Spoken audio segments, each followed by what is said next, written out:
let's try and look at structures, yes, that hold things together. And we notice something that both of these are invisible, yes? Yeah. So if we take periodic table and we take hydrogen, it's actually invisible, yes? Yeah. But then we take our dark energy and it's also invisible as well, isn't it? Yeah. Both of these things are invisible until something happens that reveals the other.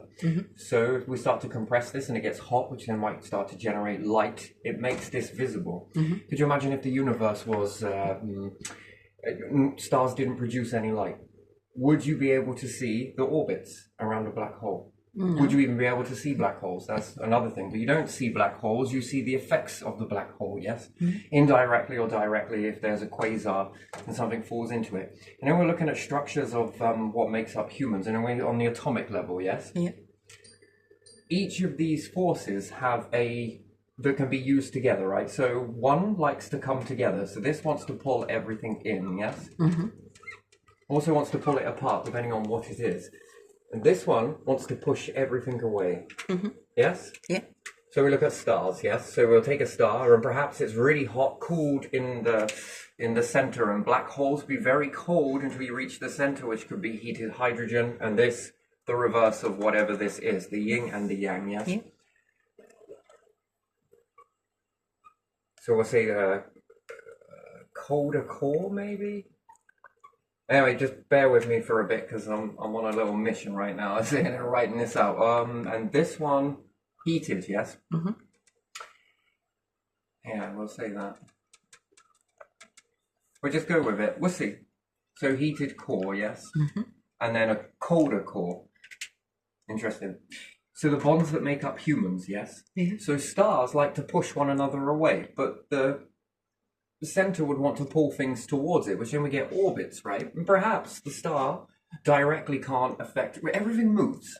You notice that everything seems to be moving. Well, what happens if the planet... This is a question. If you stop a planet, no spin and also no movement around the sun, will it fall into the star? Yeah, good question, right? So things have to orbit either fast or slow, doesn't matter. The fact is there's still motion, yes? Yeah. And then black holes, what happens if you speed one of these up? And who's orbiting who here? What is being orbited? The mass of the star? Interesting. If it's a compilation of star and matter and different things like that, then that would be interesting, wouldn't it? So that would mean then if you got rid of the star and we had a load of dust then, and a heavy rock in it, everything will orbit the rock, will it? Yeah. Will it though? Yeah. If it was all about mass? Or is there another force at play here? So you would have to test this, right? So if we had a load of dust and a very heavy core, is all of this gonna... No movement. And then what's it attracted to? Is something invisible being pushed into this and some other things being jetted out? Interesting still. So I was looking at humans, yeah? Yeah. And our structure on the atomic level. Well, stars push one another away, yes? They like to have their distance, but yet dark energy wants to pull everything towards it. On their own, they'll clock together, yes? So black holes seem to merge together, yes? Yeah. So we'll take this as black hole material. Let's just take it as that. And we'll say what? Dark energy, yes? But we can't call this light energy. And we can't call this invisible because they're both invisible. That's the problem with this part. This is where it falls down for me. They're both invisible. You cannot see either of these. Yeah. You need both of these in action, one versus the other that illuminates the other. Vice versa. Interesting. Really try and get your head around that, but there you are. So, wouldn't the dark parts of us, the gaps, yes, will want to try and pull themselves together, but yet if we've got, I don't know, let's say we'll take like the star, being the matter, yes, wants to keep everything away. Do you then hold an orbit which would then give you a structure of what builds humans or life forms? If we were to keep going with this process, and then it means one wins above the other. What does this structure look like to you? Because it's very interesting to me. I'm fascinated with this right now. And then if we keep on going, this is what? A bit like carbon as well, carbon and different things like that. Then again, you can't see it, can you? No. No, but when you start to compact it and change it and freeze it into place, what do? You see it.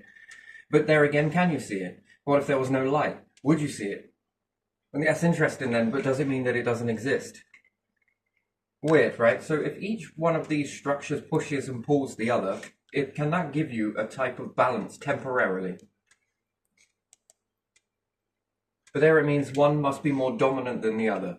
And then it asks me another question, can I make these structures in a different way? Because no matter how much I start this process off, I can't get even numbers. I get odds and evens. Because which one is the predominant structure here? Do you see something ends either on this, but I can't get it to balance. So one must be more predominant than the other. So if I did this the other way then, and I converted the reds the opposite way, and then I put the dark in, which the pen is go, baby. Come on, find another one. I might have to go with blue. Well, maybe I'll be able to do black. No, we'll go permanent marker, boy. Even that is going to be nope. And you, and that is also nope.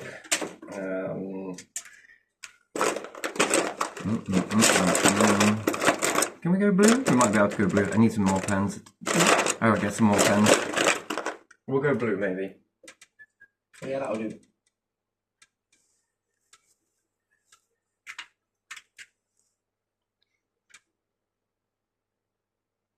These ones will want to pull from one another, yes? Or push one another, which is like orbits, stars orbit. Black holes, they could probably might want to more so. Are we made up of both parts of this energy? And if so, which way is the correct structure? And you think that this would be it, yes? And then I was like, what happens then? Because we all plait, yes? We plait things. Yeah. You notice that? Yeah. And usually what we do is usually being done perhaps on a grand scheme of things and we just don't understand why we're doing it, but probably because this pattern runs through us. What happens if I now loop these? Now I've got a third structure that I could do again, and it gets a bit more complex and a little bit more. But what would you call these structures here?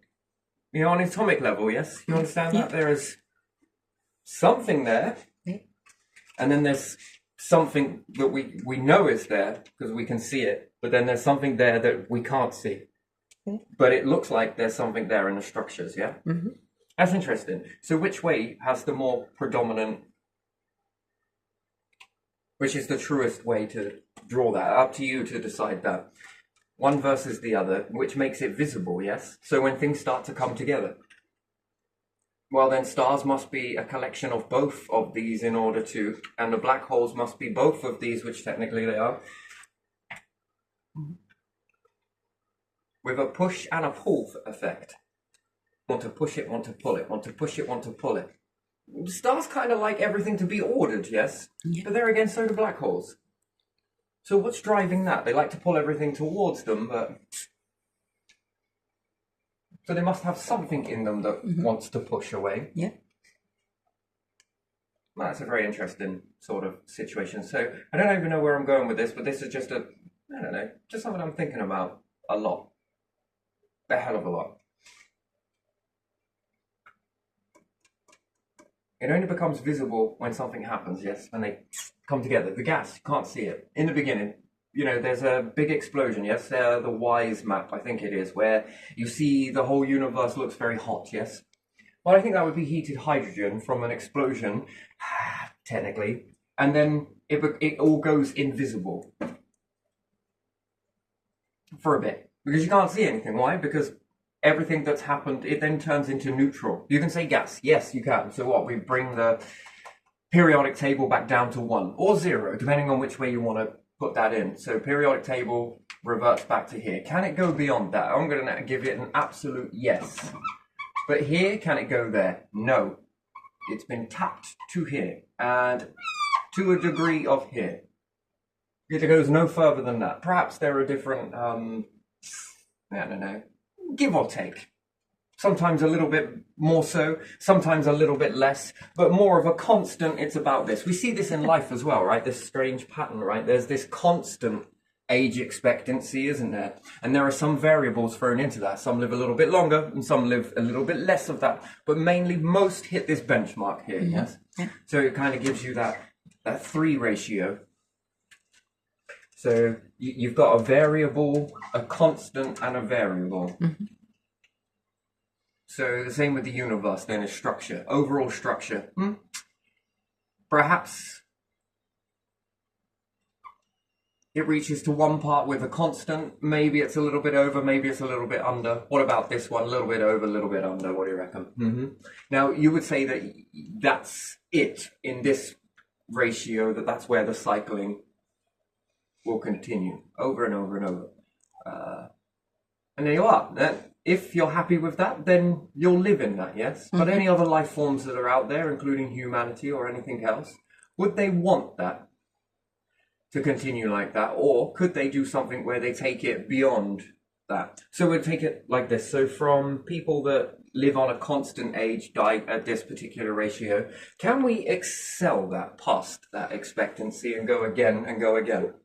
Well, we have to change a lot of things, don't we? We often think that it could be tablets, it could be exercising, it could be... Most of these things are furthest from the truth.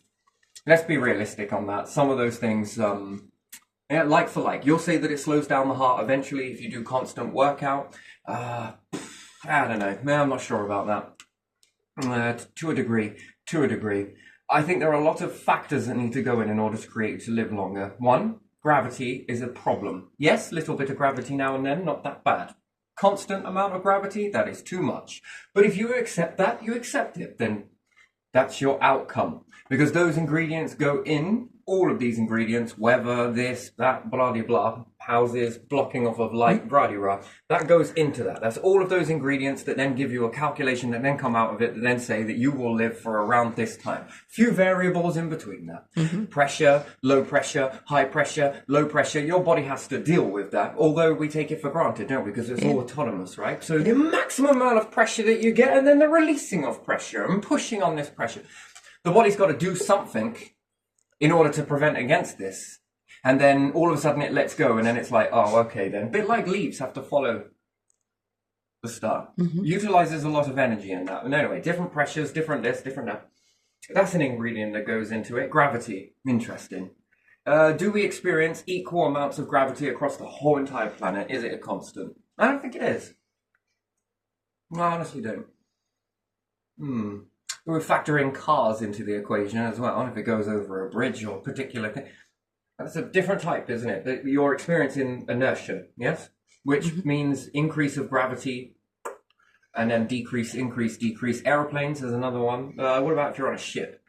Are we experiencing gravity all the same? I don't know. We'd have to have scales underneath our feet, wouldn't we? And then that wouldn't work either, would it? Because then we'd need scales all over our body to know where this gravity is more one side, this side, down. I mean, it just seems very unrealistic. So if we're in water, is gravity the same when we're in water? No, it's not. No, it's not. So that's interesting as well, isn't it? So is that equal gravity or is that a little bit of a load off your feet? And then moisture now takes in a role, doesn't it? Now are you getting too much moisture in order to compensate for this lacking of gravity? And then the body has to, well, okay, I got some energy. Maybe I should start working in on this. And there again, it's an interesting thing, isn't it? You say water long enough and you've seen what happens. I just wonder what the Romans looked like with their baths, always in water. Were they quite athletic, the Romans then?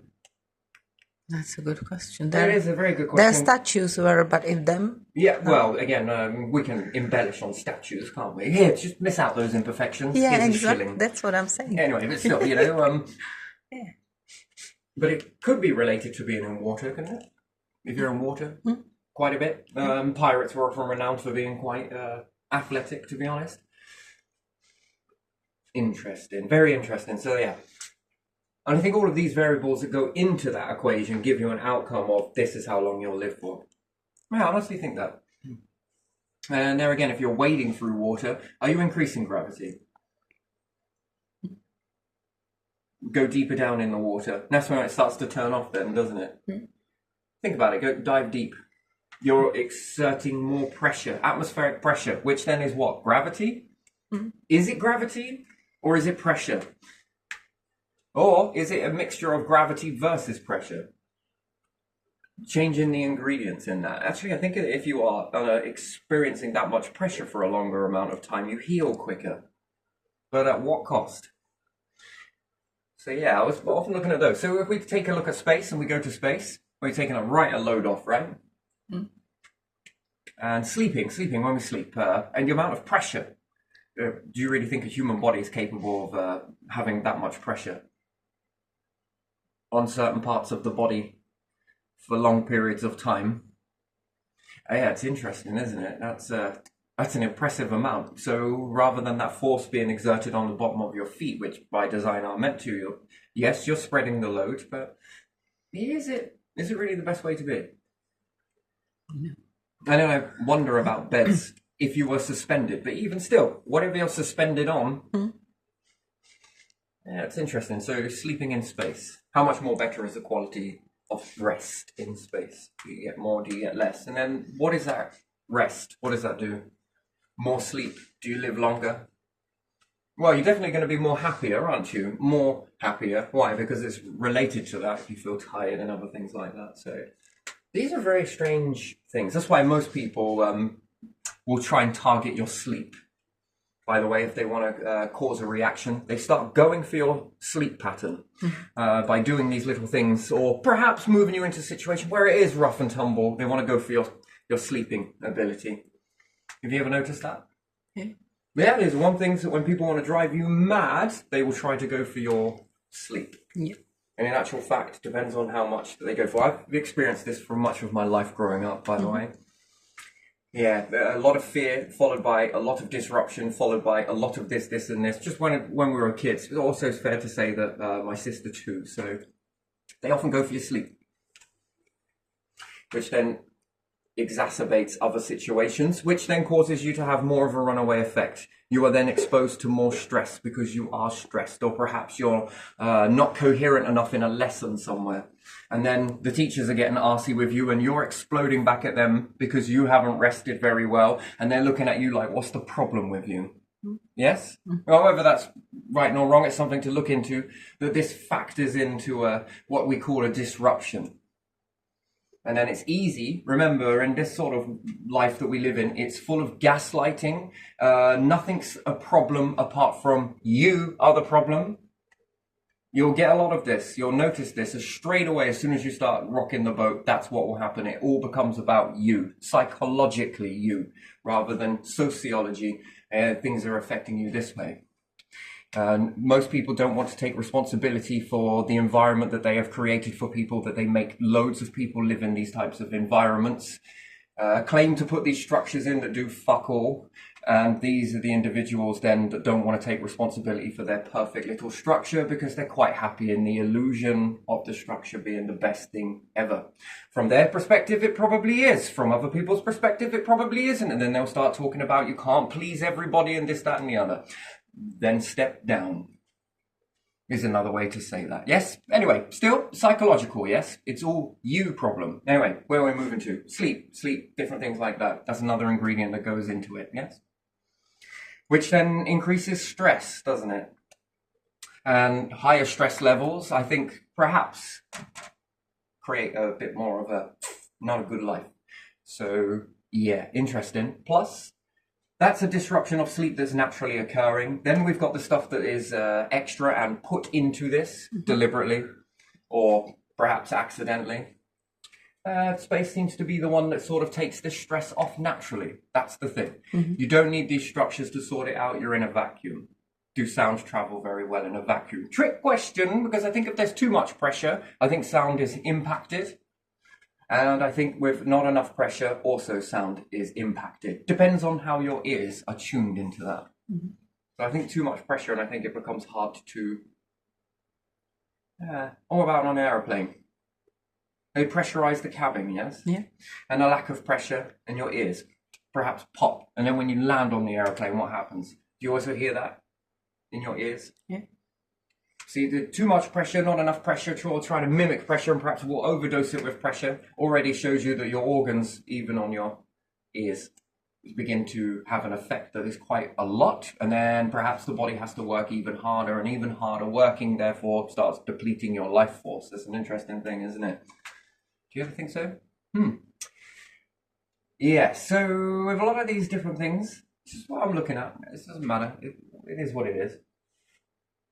Yeah, I think all of these ingredients that go in to create a very disastrous sort of living quarters. If you're in space, it's more serene, it's more calm, it's more naturally. And then there's another stress. Rarity. Rare, scarcity, yes? Do I have enough resources to do this? Do I have enough to make this happen? Do I have enough to get through this? Will I have enough fuel? Will I have enough this? Oh, am I going to make it on time? Am I going to do this? Am I going to be there? Or am I going to be this? Rush, rush, rush, rush, rush. Again, it's another ingredient that goes into it. Whereas in space, it has to be really planned out. Everybody knows their steps. Yeah, assuming that you're taking steps. That seems like a funny thing to say, but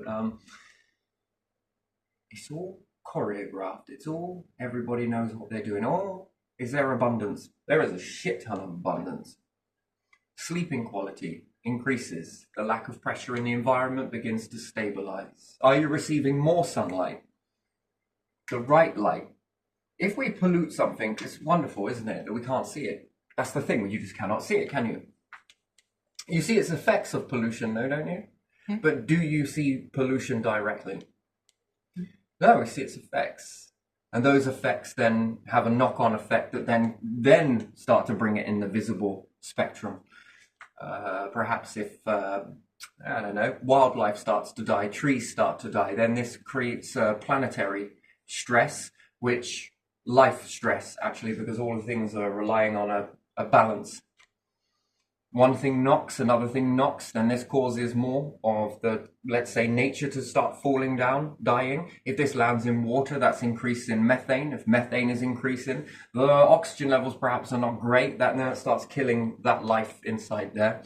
Then this begins to pollute even further. No more purity in water. There's now impurities in the water. Then you begin to notice the effects more and more and more as to how that will change the water, how it changes this. It's interesting, really, that life sort of cleans it, and also life can also dirty it and pollute it. It's an interesting sort of thing. And you are, what, cradled in all of these things here?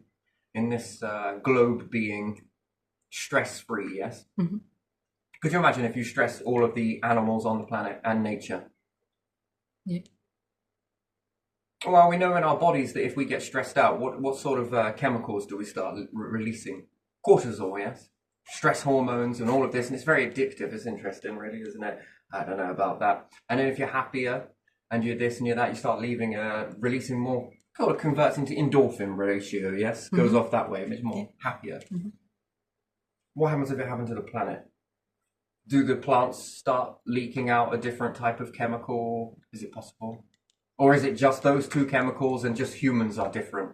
Do animals start letching out this type of chemical if they're under high stress? What's it like to eat that food? What's it like for anything else to eat that food? Does that then become polluted? Is that then toxic? Should we then be eating that? Does that then diminish life force in us? That's interesting, isn't it? Lots of things start to happen. And then you notice that if you start to stress the planet, the gases change. It's interesting, isn't it? And then does that make the quality of living better or worse for life on the planet? Extinction is a funny thing, really, isn't it? Notice those changes and you know you're running into it. When you're running into that, good luck. Because that's when that's the shift. There's another shift. Yeah, interesting. So, and then how does that then affect these going forwards? Because both of these are under different types of stress, strain, aren't they? Situation, some of it makes it good, some of it doesn't. And we can only see its effects based on when it interacts. And what do you think about light? Do you think light is a photon, or do you think light is some dark energy that we are not quite capable of understanding just yet? And something's trying to jam in, trying to compact it, and some of this whizzes out. And it throws that nothingness that's surrounded with a halo, let's say a ring of fire, Johnny Cash, Johnny Cash. Yeah. And it knocks off its shell, and therefore we call that massless, yeah? Doesn't contain any mass. And then when this object hits, this is knocked into the object, such as sunlight. and that is absorbed. But what is the part that it flies on? What's it hitching a ride from? Is it parasitic? I wonder, if we ever collected any of this dark energy and had a machine for it and we started firing it at the sun, and let's say if we could put a tracking device on each piece of that. Seems very weird, doesn't it? But there you are. Stranger things have occurred. And you start firing it at the star. And you could collect this tracker on the other side. Or, very still, do you reckon you could use stars to code information to send data out? There's fiber optic light that sends you internet, different things like that. Do you think the star can use the same process?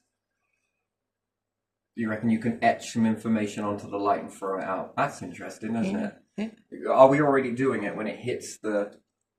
I often ask this, is there a life signal? The thing is that these patterns are probably everywhere, and because there's so many patterns, it becomes noise. Until you are able to identify each individual pattern, that then might start to allow you to break down. Once you see the pattern, you don't unsee it. Once you find it, oh, wait a minute. There is a life, oh shit, there is a life pattern. There's a pattern coming out that says there's life here. Perhaps not directly, but perhaps with it hitting and it interacts with the life. Interesting, they're like plants. It's a very fascinating thing. What do they see more? How do they see? And again, if you were to tap into that, perhaps they were communicating off the light, understanding planets and this based on the amount of light, the absorption and different things like that. Perhaps there's a particle. It seems very strange to even put this out in the...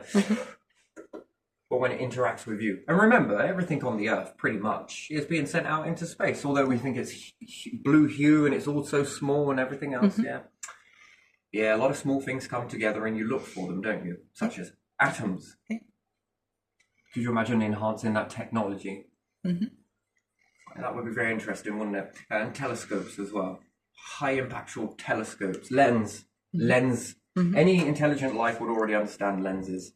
I think it would be one of those common themes that it seems to just have a commonality in life forms. I think that it will be lenses, glass, and being able to shape these. And as so, well, you know, who plays around with that much? We look at that as valueless. Perhaps they see that as valuable.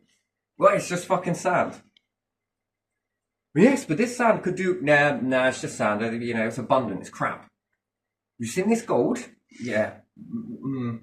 Okay, gold has its purpose, don't get me wrong. But again, sand, more primitive understanding. And some things that seem so primitive, especially sand, can be upscaled into some of the most fascinating things that have helped you see through the universe, have they not? Or at the universe, solar system, other planets. That's interesting, isn't it? Helps enhance your understanding. And then we shape some very small lenses, and we can shape some very large lenses.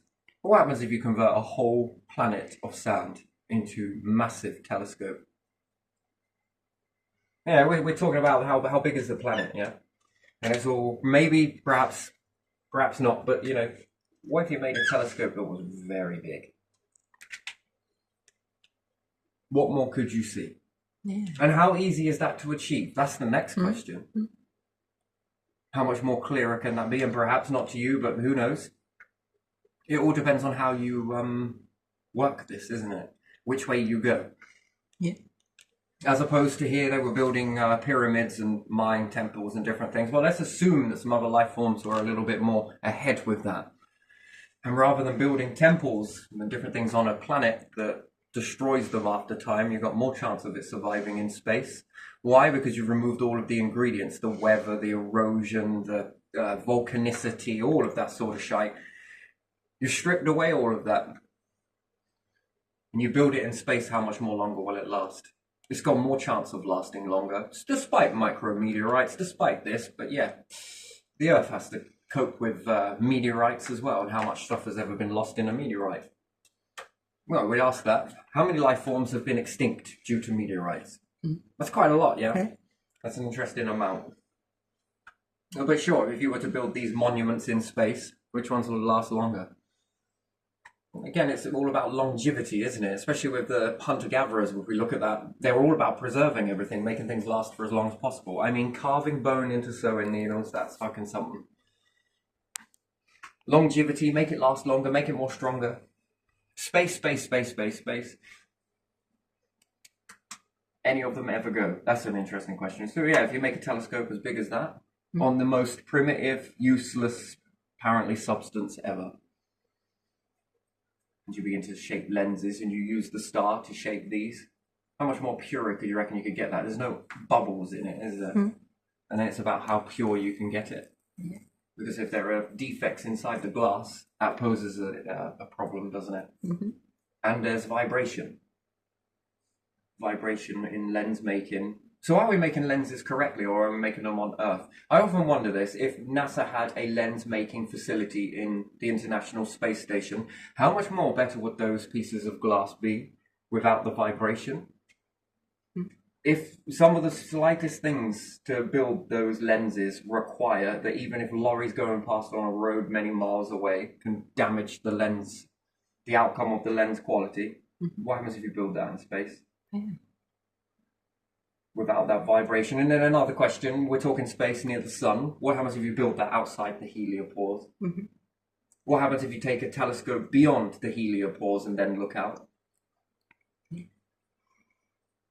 If black holes were responsible for bringing in a lot of light, but light can't escape it, then something is pulling that light in. What happens if I put a telescope behind a black hole?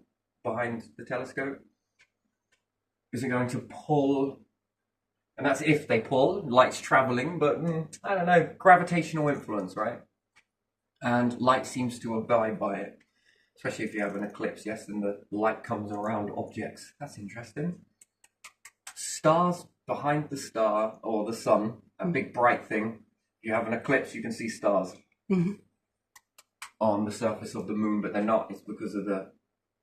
Now, that's a gravitational influence. And what about black holes then? Are they pulling everything to it because it's so dense? Interesting. And what happens if you heat hydrogen? What do you reckon happens in space? We see what it does here. What happens if you do it there? Well, I've got a lot of questions, as you can tell. But yeah, no, so primitive life, I think, would... Well, ones that go to space will make lenses. I'm pretty sure of that. Yes. Become a building block. And then can you move the Goldilocks zone by being further away from the star by using the lens? Yeah. To increase it. Very interesting. But yeah, no, along with this sort of stuff, this structure here, you've got two structures. Which one is the more predominant one? This way or this way. And then if I were to incorporate both of these together, that's another structure. How many structures of this can you keep on binding together? Well, if I was in the market of making avatars, well, I would want to know this. Yeah. Can I make skin more than what skin is? Still be just as elasticated, can still be this, still be that. But I would have to upscale everything from the interior of the body to the exterior of the body, yes? Yeah. Probably you would say is the divine, the wisdom, the evolution. Now that at standard is going to be able to do this. Do you think life is a test? Well, if you're worthy to make it past and go beyond, then here you are, is it at standard? And then true intelligent life forms would be like, we can do more with this. So yeah, if you're making avatars, different things like that, especially bodies, or especially cloning, and we were engineering cloning, because it moves on to this as well. This is sort of where this sort of stuff comes. What happens if I can make skin more indestructible? So we know that it cuts from this. Okay, what happens if I bind it this way? Plait these binds together and then... Ooh. What can it withstand? How long would it live for? What about bones? What about veins? What about arteries? What about muscles? What about tendons? Never mind that. How much more clearer can I get the brains to process? It's already happened, has it not? This is what allows you to operate right now. Yeah. So can I tune that signal? What happens if I strengthen the brain? would the pathways become more and more enhanced. The same way that we'd take the periodic table and we can keep going with it depending if we change the ingredients. Well, we would be changing the ingredients by this time. One standardized bloodline, sure, when you're first born, is the natural way. But then if you were into cloning and you're going this way, you no longer are in that loop. Then it becomes the awareness of creating the clone. That's another question that is very puzzling, that when we look at plants that clone one another, evolution is still going this way. Mm-hmm. The strands that say we're going to go on this path, are you in more control now of that? Do you have more knowledge than that wisdom that rides through you naturally, autonomously? And it sort of says, okay then, are you ready to upscale this?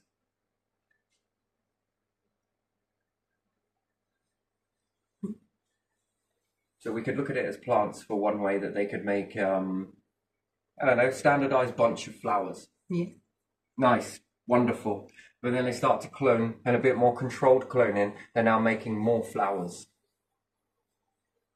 More sweeter pollen.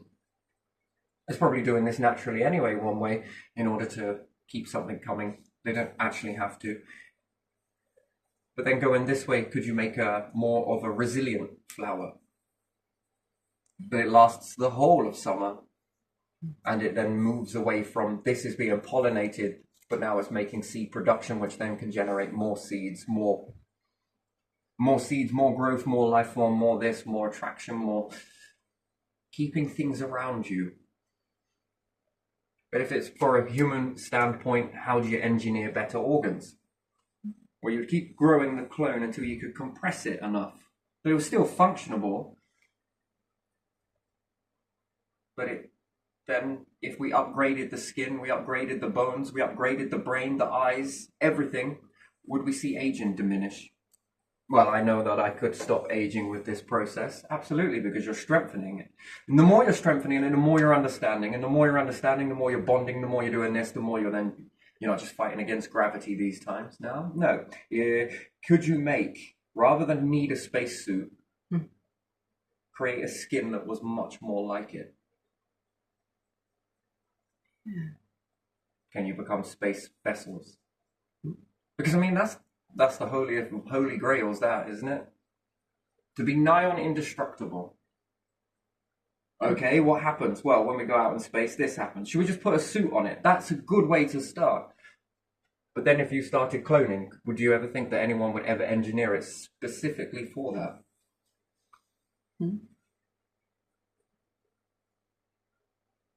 It'd be quite interesting to understand, wouldn't it? Because then this would help you understand thicker planets if you wanted to go down to them. More gravity, more this. Can the body then withstand that? Could you engineer it? And I think yes. Well, it's willingness really, isn't it? Yeah, it is. Yeah. If we think that that's going to come from taking a pill, forget it. Better aging, got rub some moisturizer on the skin. Yeah, I'm not sure. Better this process, again, I'm not sure. That gets you there, sure, but it's not the be-all and end-all of everything. But then makes multi-billion empires for what? Another fucking pill, and another pill, and another pill, and another pill. Oh, look at this paint job on the car. Here, take this pill. That'll keep you looking good. Well, it's different. There's different bonds. This should be easier. If you can get a pill to work in a complex body, I'm pretty sure you can make one for this. Got anything? Body's more complex. Skin is more complex. This should be easy. It's a paint job. Bonded together, man-made product. Show me with your pills how that's going to work. And then, is money invested into the wrong things? Perhaps it's not invested into the wrong things, but there again, where are your mindsets with that? To make more money for what? For you to hold on to? For what? So that you can save it? For what is the purpose? Does it ever move over towards creating things like this? And that would mean that you would have to spend, take risks. Oh, risks. Wait, what?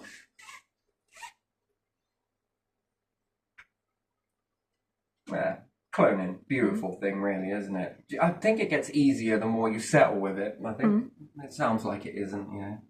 I was watching that thing just a little while ago where they're talking about energy. What is energy? Everything is energy. Even dark energy is energy. It's got energy right in it.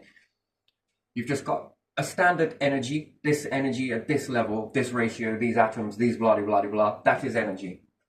Standardized energy, still energy. Well, if I throw it, well, that's still standardized energy, but now that's moving energy. Mixed in with extra energy. What is that extra energy? Well, I've just thrown it. So energy from me has blah, blah, blah. And it's not just gone through the object that's gone through the air. No, it's just boshed into a load of other, I don't know, what we call that, molecules, atmospheric gases. If it's hit water, it's done this. Yeah. You can see that when you look at stones in a pond, it's not much different to the atmosphere, really, is it? If you throw a stone, the same thing is rippling through. You just can't see it, can you? That's the difference. Water helps you see it a little bit more, especially if it's murky. That energy. But you ate something which got your energy from here, from a Big Bang, from this, from that. And we also got the dark energy, too. I often think this stuff is in reverse. But yeah, no, imagine if you could shoot loads of these dark energy at a star. Well, we would see its effects on the star, don't get me wrong, but will it travel through the star? And if it does, will it capture? Which then would help me to increase photon ratio. What happens if I start firing them at the core, giving it more? It's still a question. We understand nuclear bomb, yes? Yeah. Yeah, that's one way, yeah, splitting atoms. What about splitting these? And there again, which one is the star focused on? Because it's combining and giving it a little bit of stick in the middle, yeah? Which one does a black hole pull away? Because being able to watch something on the atomic level enter into a black hole, I mean, seems more interesting than putting it towards a star, right? And I watch some objects and I get really faster at slowing down, more frames per second, as we watch this object begin to go into the black hole. What's the first thing we're going to start to notice on that? And imagine if we could see it on the atomic level, we could see it in the visible spectrum as we can watch it go in, have the camera aimed at that, nice and slow. I wonder if the black hole starts pulling these off first. And which way does it do it? This thread here, or? And then when it enters in, it removes these surface layers and separates those. Does the object expand before it goes in? And then per layer on my little camera that's able to see it, I can put some light in there. It's okay because apparently no light escapes. Well, that's good because I want to watch this object go in and get pulled apart. I got some weird dreams. I really do. I have some strange dreams where I'm sitting in a black hole watching this shit just unfold. And maybe it works that way, and then maybe it works this way. This is the one I settle on anyway. And then it starts to pull these apart. Per layer that it goes through, and then it goes again, and it goes again, and it goes again. It's getting colder and colder and colder, a bit more like this. Then stars. Then I wonder if stars would be more difficult to look at, wouldn't they? To be able to see what is actually going on inside the star. Too hot, too this, too that, too everything. But a black hole, if you could see it there, not so hot, nice and cold. How is it pulling it apart? Because then we can assume backwards that reverse that, which take the video from the furthest point in, zoom in, and then you have the camera pan out as it comes closer. And then we'd see a reverse of a star without actually seeing a star, because it will put these objects back together. You see, when going forwards is one way, and then if I reverse that process, so we know that naturally the black hole is going to pull that object in and demolish it. But the difference with the black hole and the difference with the brain, although I'm doing this with the brain, but it helps you understand it with a video. What happens if you rewind that process? You go reverse slowness. Now you want to see it come out. You just made a star without ever actually changing this into a star, which was freaking interesting. Could you imagine that? If stars were actually just, yeah, you want a piece of iron? Yeah, do you want a piece of it? But you get what I mean? You've got a process. And then are there different objects that maneuver differently and get pulled apart differently? How does it do it? That's the question. And then does it wake us up to seeing more of this invisible stuff a little bit more better? That would be interesting. Very interesting indeed. I just wonder what that outcome is. Yeah, so light just traveling on a photon and it's massless and it's this and it's that. Yeah, I don't know about that. Yeah, I don't know. Massless or it appears to be massless? That's another question entirely. It looks like a halo. And whatever this object is that hits in, this other part, well, it's off it goes, but it leaves behind that because that outer layer will react, because that's what light does, doesn't it? It reacts with things. Mm-hmm. It's interesting, isn't it? Reacts with your eyes. Do you ever think that your eyes are like lungs to light? It's dark, yes? A bit like a black hole. Inside your eye is very dark, yes? Mm-hmm. Are we pulling in light? And we must be pulling in light if cats have cat's eye, which reflect light. Have you ever seen cats on certain types of cameras? Yeah. Thermal, infrared. Yeah. If you actually study a cat in one of these infrared lights, when their eyes are fascinating. So I was studying cats here, and he was walking across, but what I kept seeing were these fucking laser eyes. These very faint. It was a bit like trying to look for a rainbow around the moon, and there is one, by the way, on certain times when it rains and the clouds is not too thick, not too thin. It's got to be that Goldilocks zone. You can see the rainbow. But it's not a rainbow that you think of a rainbow. It's much more different. It's circular, the true version of a rainbow. It's interesting. Yeah, that's a fascinating thing. So watch out for that when it rains and there's a full moon and it's very bright and there's not a lot of thick clouds. You'll see a white light rainbow. It breaks the white into spectrum. It's very interesting. Yeah, it's gorgeous. It is. It's hard to see it until someone points it out to you. And when they point it out to you, you can never unsee it. Am I right? Yeah, you're all right. Because you did slam dunk me with that when I said, have you seen the rainbows around the moon? What the fucking hell are you talking about? Did you see it over there? Did you see it? Oh, wow. And you can also see it with car lights if they come from behind you. The cars on a road come from behind you. Yeah. You'll see circular if it's raining. Yeah. That's very interesting. And it breaks the yellow. Yeah. These were fog lights perhaps back in the day. So I was watching a cat. That was interesting. Now, if eyes were not responsible for pulling in light, then why the hell do cats' eyes work better at night than they do during the day? And why would they need to reject light? And then I had to test whether the cat could see from a certain distance. It can't. It can only see as far as that light comes out of its eyes. And what happens is, when the light, small amounts of light, and this was infrared light, by the way, it hits the cat's eye, and then there are these little torches coming out of its eyes, and everywhere it looks, it illuminates these certain patches. However, the beam is strong closer to the cat, and further away it gets weaker, weaker, weaker. That then becomes a sort of night vision. But how does the light know to go into the eye? It's wet, it's shiny. That should reflect off of the eye. Not unless something was pulling it in. And if you pull it in at the right angle, catch it, bounce it back out and pull it back in, this gives you a level of seeing in the dark, which is quite interesting. Yeah. I wonder if you could make something along a type of goggles like this, but you would need something to pull that light because you need to concentrate that. And that's a lot of light going out of such little eyes. It looks like a couple of frickin' torches. Frickin' laser beams. No, it wasn't like that. It was like circular cones, I would say, that were coming from out the eyes, like tornadoes. Was the only way I can explain it to you. It didn't look like whirling, no, just the shape. Reverse that. So we see tornadoes this way. Reverse it from the cat, and that's what they were. But I noticed how it diminished. You can't see this with your actual eyes. You need cameras and different things like that to be able to see it. And you need the right angle.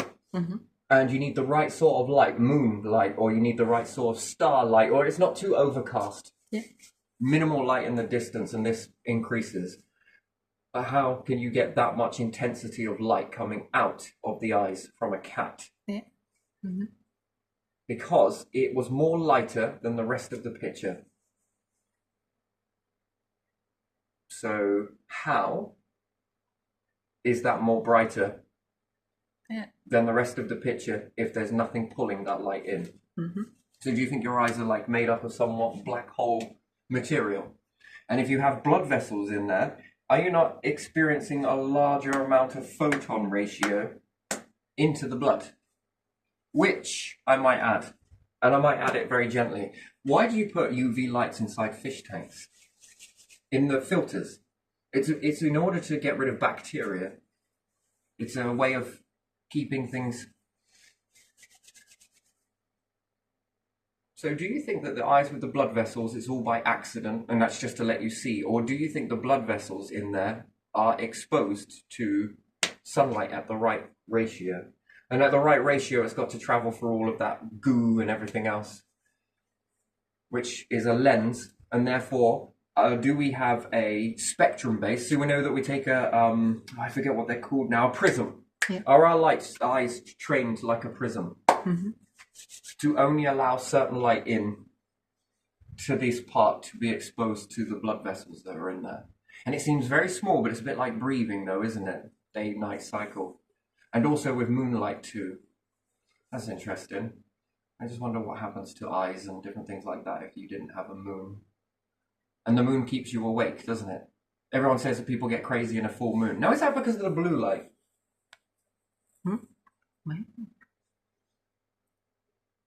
So are we meant to stay awake on a full moon then? Well, that would be a good idea, really, wouldn't it? Because you can't exactly go and have a snooze in a realm of fucking T-Rexes everywhere, can you? That would be stupid, because their eyes probably work a little bit better when the moon is out. Do you think that blue light is by accident, or do you think that's to keep us awake so that we're like, whoa, do you know what? I got a really bad feeling. Oh, hunter-gatherer is saying, we got some strange feelings tonight. That's in that big thing in the sky.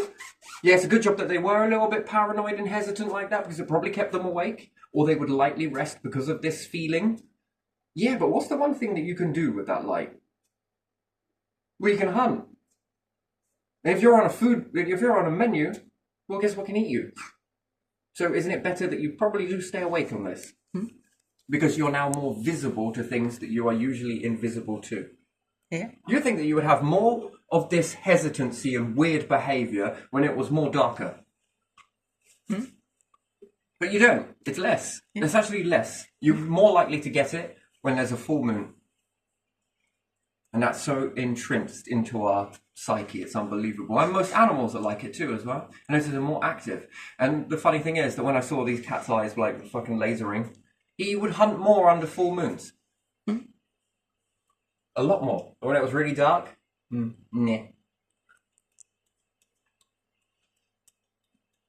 Yeah, so that's interesting. And cats are very good hunters at night. Well, domesticated household cats are. You should really pay attention to them. Once you see it, you can't unsee it. You'll see them as fucking laser eyes afterwards. That's fascinating. That concentrated level of light there. I mean, it doesn't make sense because I can't see that much light going in to their eyes. That's the thing. That's the bit that weren't on the equal. How are you doing that? It's almost like someone has turned on a very dim light, don't get me wrong, but for the area, for what was outside, and I had to go and have a look outside, there's nothing light out here. My eyes didn't adjust quick enough. I was looking at a monitor, for goodness sake, so that probably played in for it. And I was too fascinated with just watching this. At first, I didn't know what it was. I just saw these like little torch lights. Honestly, I thought it was a torch. Yeah. I was like, wait, who the fuck is sneaking around my garden, sons of bitches? Yeah, and then the little fucker decided to turn directly towards where I was, looking at all of this stuff. And then I was like, you little bastard. It's you, innit? His little glowing eyes. Yeah, I remember. Well, I wasn't sure it was him until he does that sort of blinking thing, which he was doing at night, and then I kind of got a little bit freaked out because maybe, do you reckon he can see me? Do you reckon he knows I'm watching him? How does he know that? He's smiling. Unless he was smiling at something else, but why would he do that in the dark? Unless he's just a dumb fucker, which is a possibility, but still. There is way too much light coming out of his eyes that wasn't... you couldn't exactly... Yeah. Very dim little torches. Yeah, he had, didn't he? Yeah. So, again, very interesting. But not enough to suffice around to go in. Unless something was pulling that. Now that got me on the whole bug of. Do you think black holes pull light? Do you think our eyes are made of that? Hmm? And then it gets me thinking about that if it is pulling in a large amount of light, Yeah.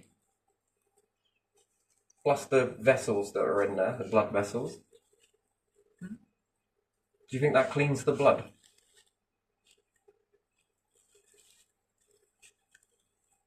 Are we more susceptible to get ill in the winter than we are the summer? Which is ironic because we get a lot of cloud cover. Yeah, in winter more. Interesting. Well, anyway, still something that I was looking at, but yeah, so that made me wonder about light. Is this darkness attracted to darkness? And if it's nothing, then it's nothing. Which would be interesting. And then is the body utilizing this? And then it's got me on the old journey of eyes. I was already fucking around with the eyes in the beginning anyway, because I was fascinated. Do you reckon you could ever teach blind people to see? Well, I think yes. I just think that it's just one of those fields where it's more often than not, people will abuse it to get more money, to build themselves an empire, as opposed to actually sit down with people. You know, to sort of make that communal area. I think it's discrimination, but it's acceptable discrimination, it seems. I think. You know, I can cash in on these, but I think that is probably the worst part of humanity, that no one ever really looks at it and calls it for what it is. It's discrimination, really, isn't it? Oh, I can charge you this, and this for this if you want. Mm-hmm. Oh, I can help you with this if you want. I just want to make some money. And then perhaps spoon drip it. Maybe there's some benefits in it, but I don't know about that. I think the only benefit in that is that it's going to make an empire, is what it's going to do for somebody, whoever that may be. Or a group. Then they're going to get rich. So, yeah, interesting. So, yeah, I often wonder with light, is it attached?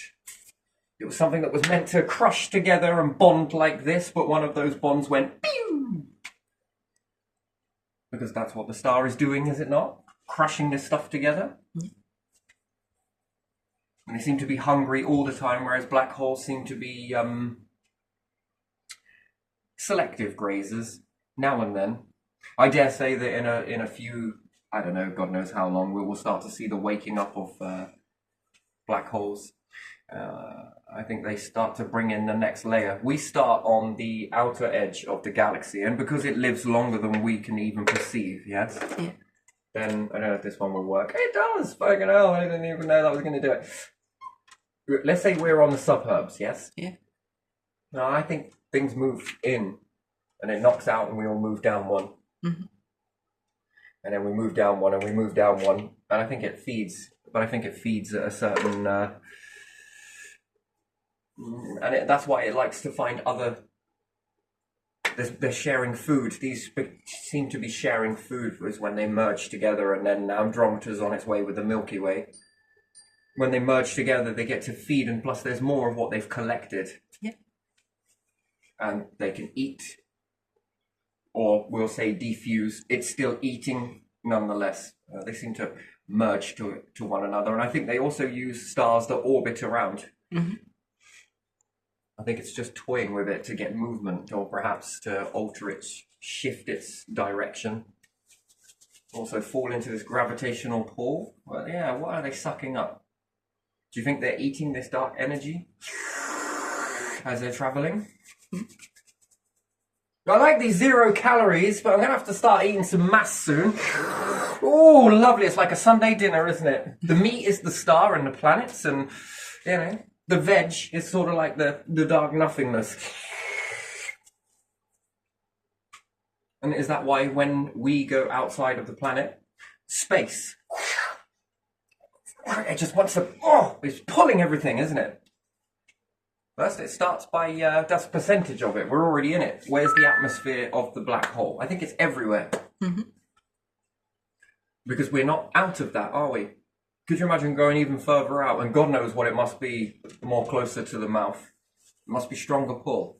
So do you need to increase the spacesuit's pressure the more closer to the black hole you get? Which would be interesting. Very interesting. I think it gets stronger, don't you? Yeah. I don't think it's all equal. And yeah, I think that's why when we go out into space, you know, without a spacesuit, it starts pulling. Oh, it almost pulls us inside out, doesn't it? Mm-hmm. We puff up. Yeah. It wants to start pulling out all of this.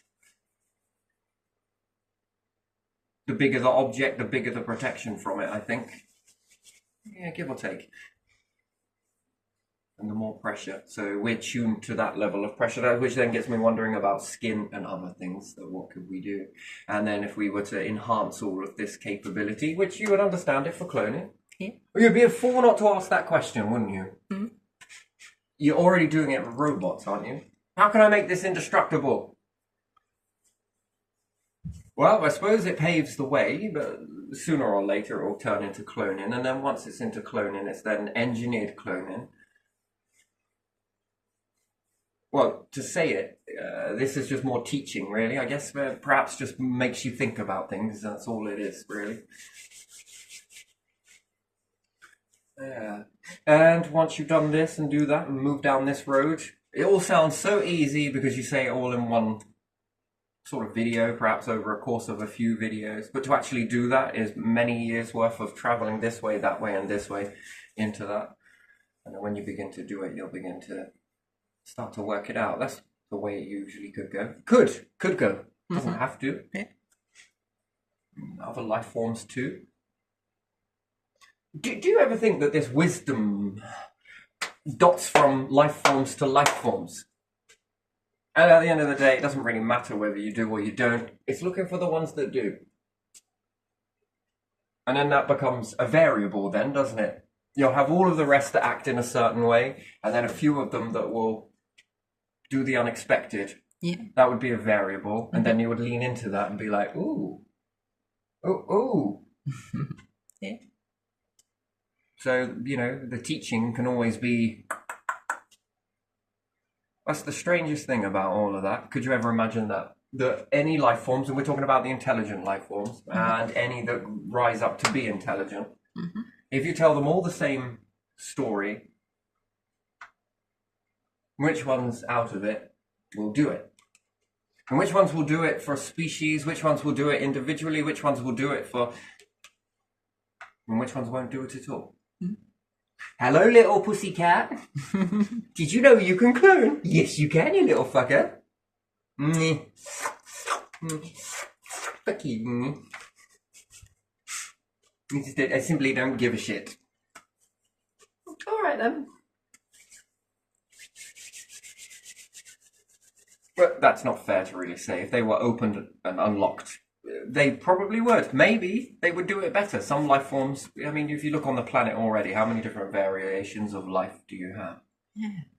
Now, what happens if you compact all of that shit that humans do into another animal? And it can be done. You'll get there with cloning. But even still, if you could do that, and... Because, you know, if you start enhancing human capabilities, making a bit more of a thicker skin, quite literally, or a thinner skin, depending on what type of clone you wanted. And it's not permanent, because if you didn't like it and didn't like the way it felt, it was too restrictive. It's just a bit tight on the elbows. Well, yeah, that feels fucking good. I feel indestructible. That's because you are. The old version of your skin would cut from paper. Paper would not cut you. Knives? Maybe. But at a higher force and ratio, then how would you live through car crashes? How would you live through the... Yeah, that's interesting, isn't it? No longer need to protect the outer objects to protect you from impact. You will be able to protect yourselves from it. I mean, that's very interesting. With caution, understand these things. Because you want to be able to defuse that. Anyway.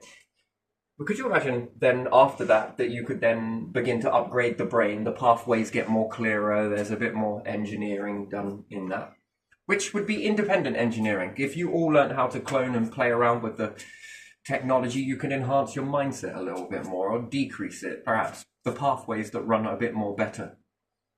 The eyes that function a lot more better. The ears that hear a little bit more better. All about vibration. We were talking about vibration as well, wasn't we? It's a bit like singers. Their vibration, their energy attracts and reverberates your energy and gets into your pathways. It's interesting, isn't it? Sounds, they drop it in and your mind takes hold of it. And it's like, oh, I like this. No, I don't like that one. You can have that one back. Oh, I don't like it. But this one, oh, this is nice. I like this. You are literally like, it's almost like a receptor is taking a piece of, let's say, Eminem's voice, right? And you're listening to something, and then it throws that into the receptor, and the brain's like, this is good. When it releases then, perhaps. Depends what you like. Anything else, Dr. Dre, Snoop Dogg, or whatever. You do your thing. Or an instrument. The brain's like, ooh, yeah, I might hold on to this. And it starts to repeat it. And then perhaps spits it out. Who knows? There's a strange thing with energy. But yeah, enhancing all of these capabilities. And then what happens if you turn your attention to animals? Could you make their pathways more clearer? So do you think that if you re-dense and densify a brain and make it stronger and make it more this and this and a bit more indestructible, or perhaps being able to deal with, I don't know, making your clone last a bit longer, it seems very pointless in that aspect, but even still, do you think that you could get the neuron transmitters, should we say, to fire a lot much more efficiently? When we're just at the basic ratio. Do you think you can make a bit more of an efficient periodic table that wouldn't occur naturally by amplifying and changing the ingredients that go in, which then you would be birthing a star, and then you would be taking it to the next level? Yeah. What do you think you get out of that? Well, you get more out of it, yes? Yeah. More efficiency. You make the star more efficient. Naturally, that won't happen. In a natural sense of the word, that's really strange, isn't it? Yeah. And humans get molded. Yes, it would be very interesting. And then what would you do with that equipment going forwards? Imagine then you're reaching eternal life and everything else. Where would you turn that equipment to? Would you have a few little planets somewhere and be like, nah, what happens if we bind all of these together and throw them on there? They all look primitive. They look like they don't want to do anything. Or you go and help down all of those building blocks and everything else, and probably get to move the furniture, you know? Should we put some trees in here? Well, over that way a little bit, yeah? Over here? All right. Assuming that there were some types of trees. Highly toxic to you, but these things seem to eat them, and doesn't mean that they can remain toxic, because you can turn that on or off, but, you know. And then what happens if you turn your attention to nature and make it more efficient? It's already showing you cloning, but if you made it more efficient so that it does utilize more resources though. Yeah. So you need abundance. To make a more impactful per bite apple. Could you strengthen teeth this way? Bone density and different things like that.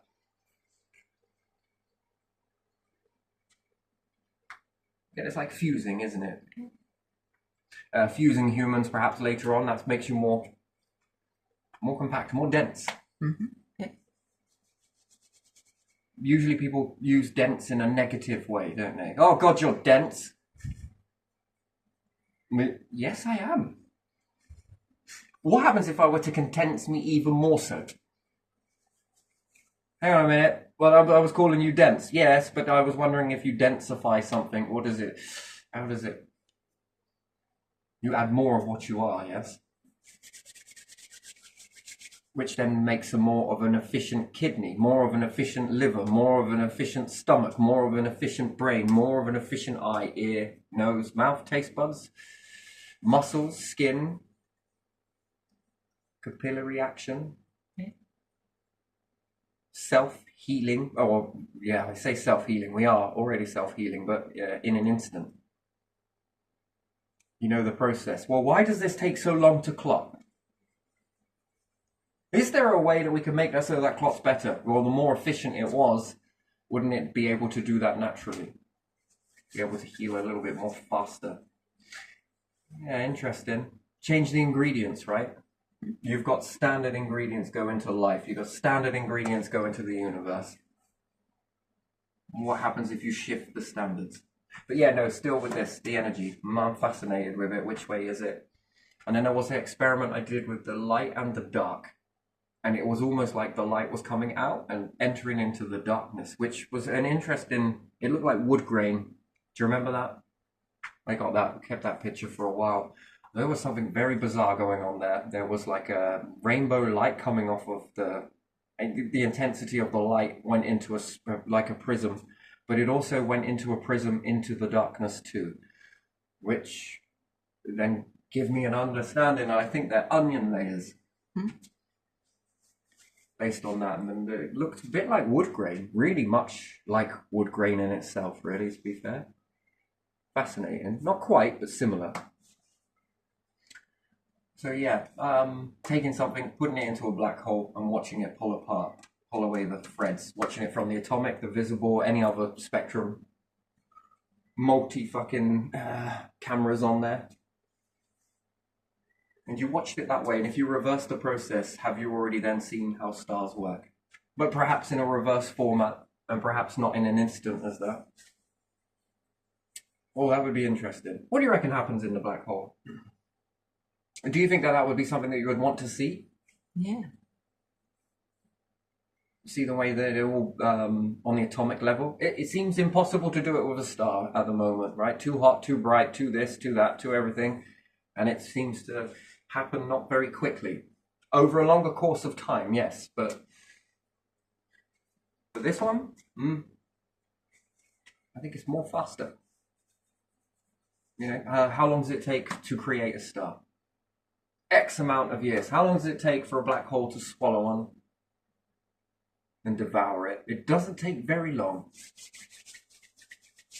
So I think that what a star can do, it can eat multiple of those in the process, and hence why it can't feed. And it's the irony of it that neutrinos are at the right time, at the right ratio, when there are enough stars to feed these things at that calculated level, until you start to wax out of this cycle and then create a new one. And then another, and then another, and then another, and then another. So at the right ratio, if you put them in the beginning, there's not enough to feed them. Mm-hmm. That falls apart. Mm-hmm. Timing. Anyway, so I'm going to leave this here because it's not really a video I really wanted to do. I was just thinking I would go in and do a little bit more on this. But yeah, I'm stuck on this. This one fascinates me. Black holes fascinate me. Yeah, and we don't know anything about it. That's the thing, do we? We just know dark energy, yes? Or dark matter, or energy, or matter. Mm-hmm. Is it dark energy when it's all scattered, and is it dark matter when it comes like this? Because it's matter that is there with the other, the on and the off. Both are invisible, if that helps you understand something. Both are invisible. Mm-hmm. They need one another to become visible. Mm-hmm. And if it's heated in the beginning and then pops and it's very hot, it doesn't really technically explode. This just gets to separate down on itself. And it doesn't really go away. It's still there, but it's just not visible. That's the thing. Both of these are not visible. And then what? You get the cooling spots with the hot spots with this constant banging into one another, and then the hotter ones gravitate around the cooler areas, which then perhaps trap some of this into and then you start to get the first forming stars. Staticky, lightning-y type of, and that's another question I ask, what's the reverse of lightning? It's got to be there. You know, there's reverse of it. Wonder if we'll ever see that. And is it visible? Just not yet. Can we make it visible? That's another question. So, and both of these forces become visible because of the interaction with one another. So, yeah, interesting. And if our body is made from some of these, then what about the eyes?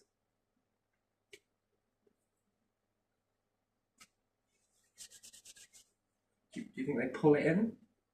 Yeah.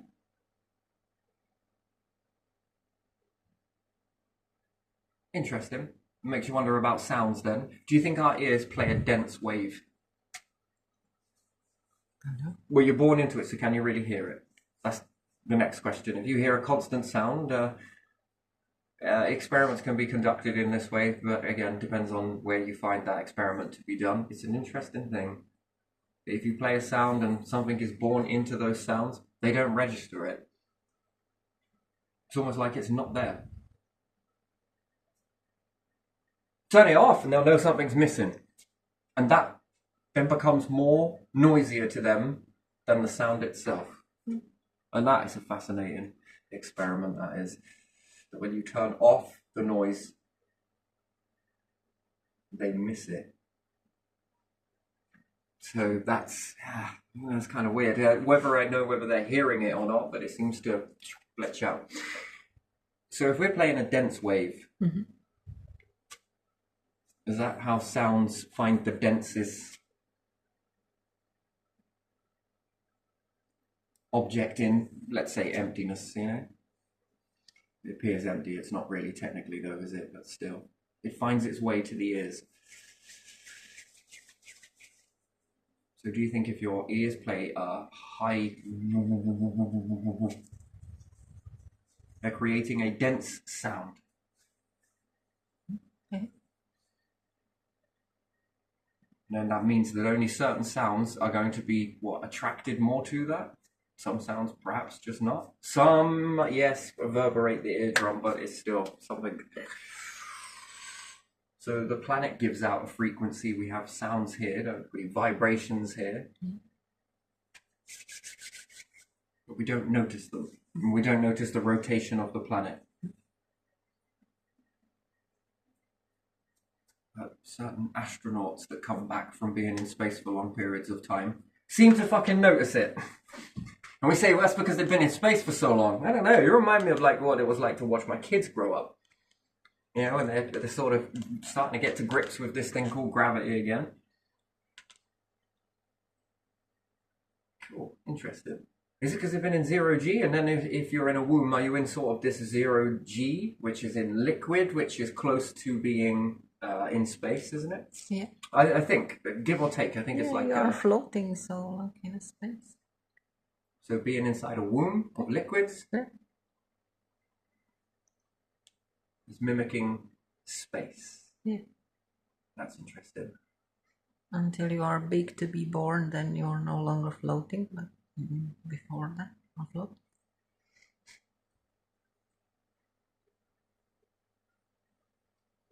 Yeah, it's a strange way to think about it, isn't it? Mm. Floating in that sort of...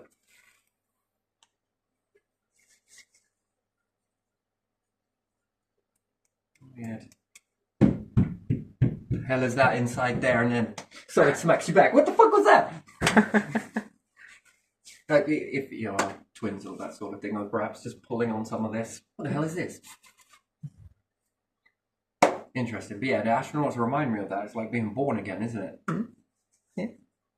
They've been there for a long period of time. Okay, now. And I see exhaustion on their face. Now, I don't know if that's because, again, over the shock of re-entry. I say shock. It must be quite the time. Yeah. A lot of things could go wrong. I don't think they think that way. Not truly, but still. It must, perhaps, they've got training to shut that down. Disconnecting that.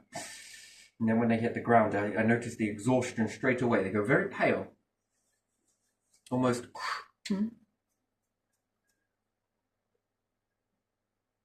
When I saw you in space, you definitely look younger. Yeah. And now you're on the ground, you've aged. All of the people who were in space, whether on space station for a longer time or just some orbits, they all were when they pick them up and when they show the first pictures how they pick up the astronauts or cosmonauts. You always see that they are helping them to sit or stand because they are... Well, I think the blood flow is different. You get blood pools into most of you. So therefore, if you had, wrinkles, let's say, or I don't know, I've got some wrinkles, then your blood is going to pool in these areas, right? And that's another thing that we're not working in our optimal... I mean, it's almost like the womb is telling us, really, isn't it? A lot of things. That you're not operating in a... Your blood has to constantly pump, defy gravity, and it has to work really hard, and then how is it going to get the blood to your face? So some people, I noticed that when they go to bed and they lay down for a little bit, although it's not great, but it's still something, they have less wrinkles than when they stand up. Yeah. After laying down for a long period of time, the blood begins to pool in these areas, and they more actually look even. younger. Yeah. I often wondered if this was where Sleeping Beauty came from. Yeah. Because it's just, but even in space, I think that this is even more so exacerbated because the blood is able to pull, and therefore you're getting good nutrients to these areas. Yeah. The blood doesn't have to. The heart doesn't have to pump back hard. What do you think hair is for? Insulation. Do you really think it's insulation? I don't know. Insulation from what? Good question. Do you think it's insulation from the sun? So wherever you are hairy in certain areas is to keep the sun away. And from the elements as well, like when it's raining really a lot or really like snowstorm. If you look at animals that live there in those areas, you'll see that at least in the beginning all the snow or all the rain just goes down the fur. Doesn't enter right away. Fur. Yeah, well, they have fur, we have hair. Hair, yeah. So I think it's against that, but I don't know. Yeah, the part that doesn't make sense to me is polar bears. Some would say that their skin is fur is transparent, yes? But they have very good layer of fat to protect them. Yeah, and higher amounts of vitamin K, don't they? Yeah, and they have very dark purple skin. They're so strong in liver proteins, if it is called that. I'm not really sure. Liver, vitamin D in liver. That's right. That if you eat it, yeah, humans will die if you eat it. That's certain. Too much for humans. So where else do you get vitamin D from? The sun. Right. So if your body is functioning to create this naturally from a food source, from a whatever it may be, then if you were to get sunlight on you, can this be more deadly because you then begin to overdose in the stuff? Probably. Maybe that's why you would have white fur, because that's the least attracting. So in certain areas on the body then, it's not recommended, and then in certain areas of the body it is recommended for more light to hit. Yeah. Interesting. Anyway, I was just wondering that if the certain areas need it, and if it is, then it seems to be all of the joints. Have you not noticed that? The joints? Under the arm? No good. Around the arm? Good. Here? Good. Do we ever find that we get a lot of nerve problems or pains in the joints? Is it because of lack of exposure? And then we look at our legs, yes? The front of the legs seem to be... No. At the back? These bits seem to be exposed. Yeah. And it's more than likely you'll walk away from that. And so you're positioning as you walk relative to the sun. So at right time then, at right ratio, at the right... we got to understand it. The planet is like a lens. Yes, it is. So are we more likely to get the sunrise on the back of the knees? Or are we more likely to get that in the morning? Probably more so the morning, I would say. Sunrise. So that would probably hit this way because you want to warm up after, we go back in time. Yeah, that's why that would be more warming there. And then sunset. Probably more on the back of the legs because you would probably turn away from the sun. To avoid the highest, when the sun is the highest around midday,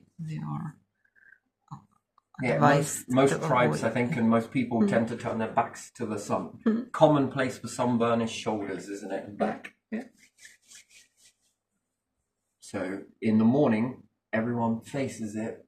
And when they talk about it, they say warm. It's definitely going to be a warm one today. And they're sort of in that sort of, and then by the sort of afternoon, they're like, fucking hell. I gotta turn my back to this. Yeah, hiding in the shade somewhere. They become like little freaking dios. I can read the fucking time off of them. So again, that would then be an interesting thing in sunlight and where it needs to be. And then hair, well, perhaps you would grow hair. Yeah, protects your head is kind of vulnerable. So therefore it protects the spine as well then? Yeah. Well, I don't know. In some climates it does grow. In some other climates it doesn't grow so much. So perhaps you need that on the spine in some aspects. Some you need it in the joints. And then is there a difference in health with that of arthritis and different things like that? And then the eyes.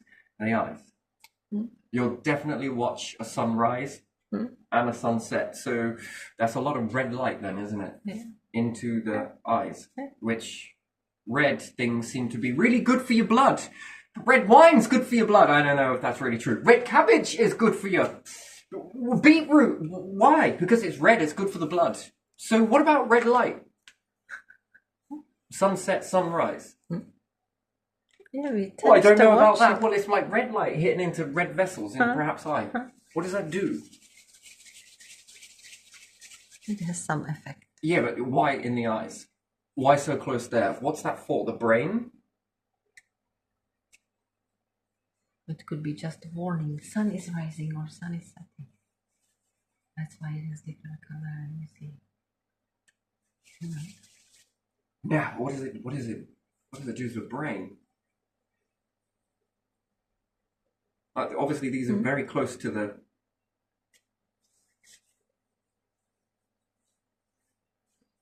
And perhaps the vessels in the ears. That's an interesting one, isn't it?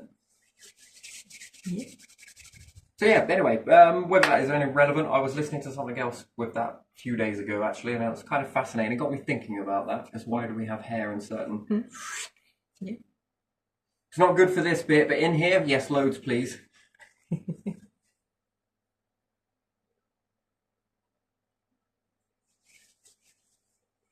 I don't know if we're laying down, sun up nose. That wouldn't be a good place, would it? Lots of hair. Why? We would like to keep this place damp.